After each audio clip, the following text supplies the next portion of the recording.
नमस्कार दोस्तों, एक बार फिर से स्वागत है आप सबका हमारे YouTube चैनल नॉलेज अड्डा में। कैसे हैं आप सब। कल हमने पढ़ा था स्वर के बारे में, आज हम पढ़ेंगे व्यंजन के बारे में। कल आपने क्या पढ़ा था, स्वर तथा स्वर के भेद। तो उम्मीद है आप लोगों को ये चीज अच्छे से समझ में आ गई होगी। अब आज हम पढ़ेंगे व्यंजन के बारे में, व्यंजन क्या होते हैं। ठीक है, चलिए व्यंजन क्या होते हैं। पहली बात तो व्यंजन की परिभाषा जान लेते हैं। पिछली बार हमने अपनी वीडियो में बताया था, लेकिन एक बार फिर से देख लेते हैं व्यंजन क्या होते हैं। ऐसे वर्ड जिनका उच्चारण करते समय स्वरों की सहायता लेनी पड़ती है क्या कहलाते हैं, व्यंजन कहलाते हैं। ठीक है, चलिए व्यंजन के भेद जानते हैं।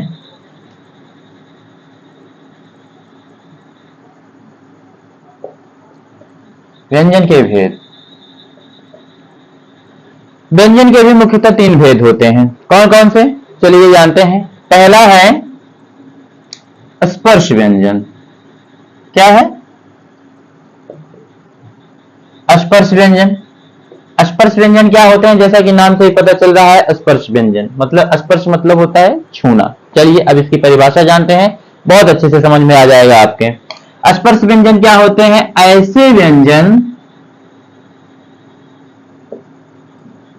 व्यंजन जिनका उच्चारण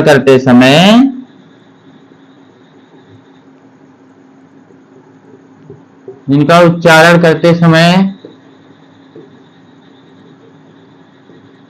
जीभ, हमारी जो जीभ होती है, जीभ मुख के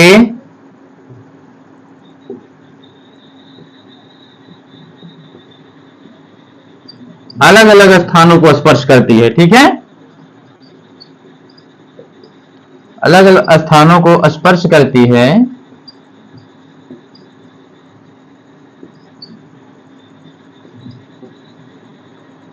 स्पर्श व्यंजन कहलाते हैं। क्या कहलाते हैं, स्पर्श व्यंजन। ठीक है,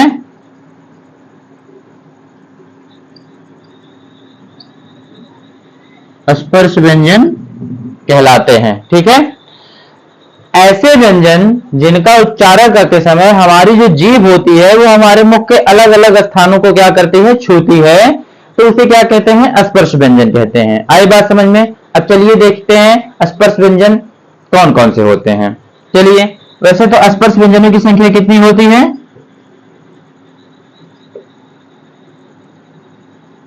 25। कितनी होती है, 25।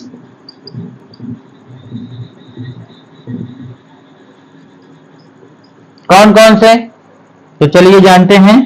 क वर्ग से लेकर के पा वर्ग तक, कहां तक, पा वर्ग तक जितने भी व्यंजन होते हैं वो क्या कहलाते हैं, स्पर्श व्यंजन कहलाते हैं।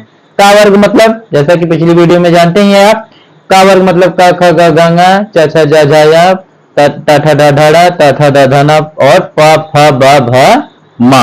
ये जो व्यंजन होते हैं 25, ये क्या कहलाते हैं, स्पर्श व्यंजन कहलाते हैं। इतनी बात समझ में आ गई। चलिए आगे जानते हैं दूसरा। चलिए अब दूसरा क्या है, देखिए अंतःस्थ व्यंजन। क्या है, अंतःस्थ व्यंजन। अंतःस्थ व्यंजन जानते हैं आप सब, पिछली वीडियो में आपने देखा था कौन कौन से व्यंजन अंतःस्थ व्यंजन होते हैं। देखो इसके बारे में अच्छे से अब समझते हैं। देखो पहले हम परिभाषा लिख देते हैं। देखिए, इनका उच्चारण करते समय, ये जो अंतःस्थ व्यंजन होते हैं, इनका उच्चारण करते समय हवा मुख के अंदर क्या होती है, ठहर सी जाती है, रुक सी जाती है। ठीक है,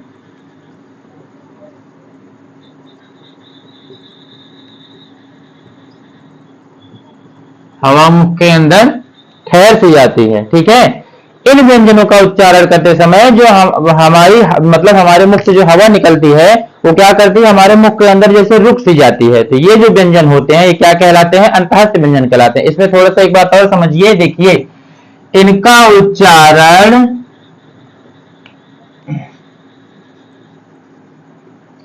उच्चारण, जीभ, दांत, तालु तथा ओठ के स्पर्श से किया जाता है। ठीक है, किससे? ओठ के स्पर्श से किया जाता है। बात समझ में आ रही है? क्योंकि अभी अच्छे से समझते हैं। ठीक है, देखिए इसमें एक बात और देखिए, इन व्यंजनों का उच्चारण हमारे ओठ, दांत, जीभ, ठीक है, इनके स्पर्श से किया जाता है। किससे किससे? हमारे ओठ। जैसे जब हम इन व्यंजनों का उच्चारण करते हैं तो उसमें क्या किया जाता है? हमारे दांत, ओठ, तालु तथा जीभ स्पर्श होते हैं। ठीक है, तालु मतलब समझ रहे हैं, ये जो हमारे मुख का ऊपरी वाला हिस्सा होता है, ये ऊपरी वाला हिस्सा, ये क्या कहलाता है? तालु कहलाता है। ठीक है, इन व्यंजनों का उच्चारण करते समय जीभ, दांत, तालु तथा होठ क्या होते हैं? वो स्पर्श होते हैं। ठीक है, इनकी संख्या कितनी होती है? 4 होती है। इनकी संख्या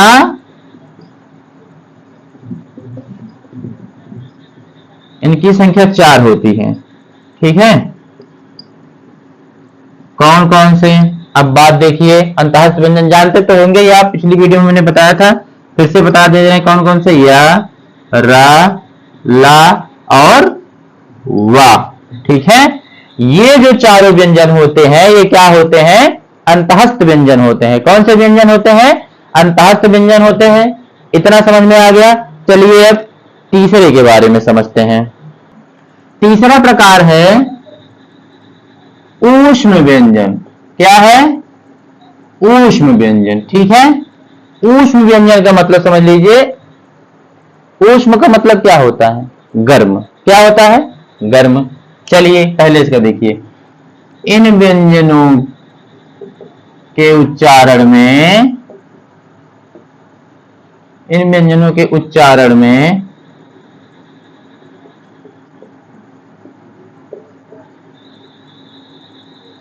मुख से रगड़ खाने के बाद हवा में क्या होता है? ऊष्मा उत्पन्न हो जाती है। ठीक है, इसीलिए इन व्यंजनों का नाम क्या पड़ा है? ऊष्म व्यंजन। हवा में ऊष्मा उत्पन्न हो जाती है। ठीक है,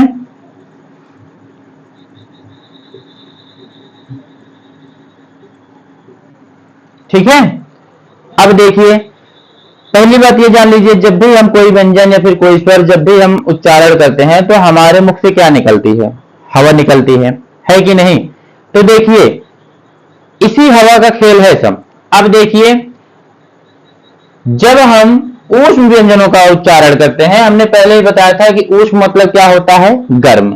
ठीक है, तो जब हम इन व्यंजनों का उच्चारण करते हैं तो जो हमारे मुख से हवा निकलती है वो रगड़ खाने के बाद क्या होती है? गर्म हो जाती है। ठीक है, क्या होती है? गर्म हो जाती है। तो इस तरह का जो व्यंजन होता है वो क्या कहलाता है?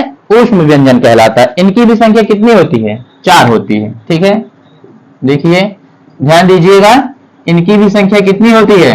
4।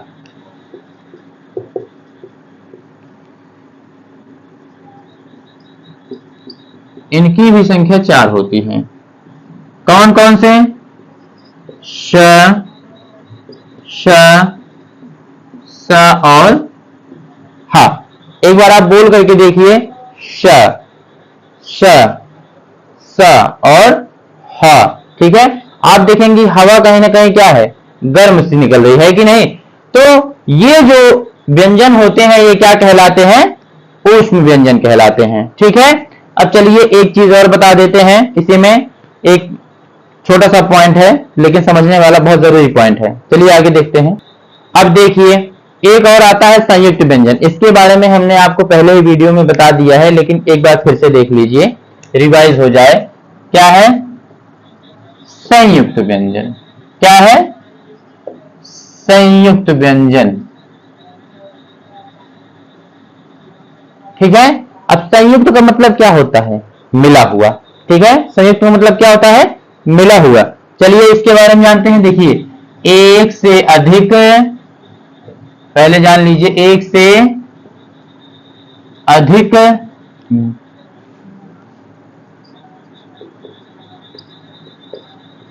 व्यंजनों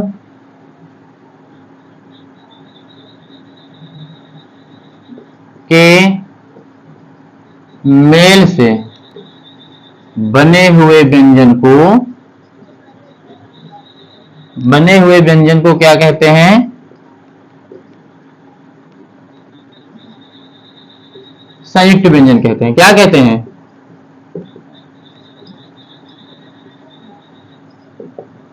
संयुक्त व्यंजन। ठीक है, समझ में आ रहा है?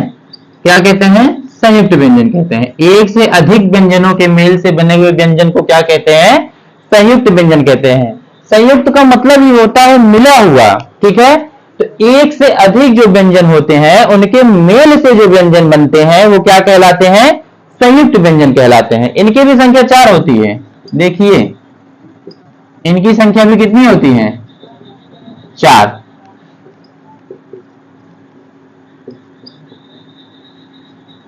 कौन कौन से? देखिए, श, त्र, ज्ञ और श। ठीक है, अब देखिए किससे मिलकर के बने हैं, यह भी बता दें। श जो है वो किससे मिलकर बना है? क और श से। किससे मिलकर बना है? क और श से। त्र किससे मिलकर बना है? ता और र से। ज्ञ किससे मिलकर बना है? ज और य से। ठीक है, हमने सब पे हलंत लगा के रखा है, मतलब इसमें स्वर नहीं सम्मिलित हैं। ठीक है, इसमें जो अस्वर होता है वो सम्मिलित नहीं है। आई बात समझ में? और श्र किससे मिलकर बना होता है?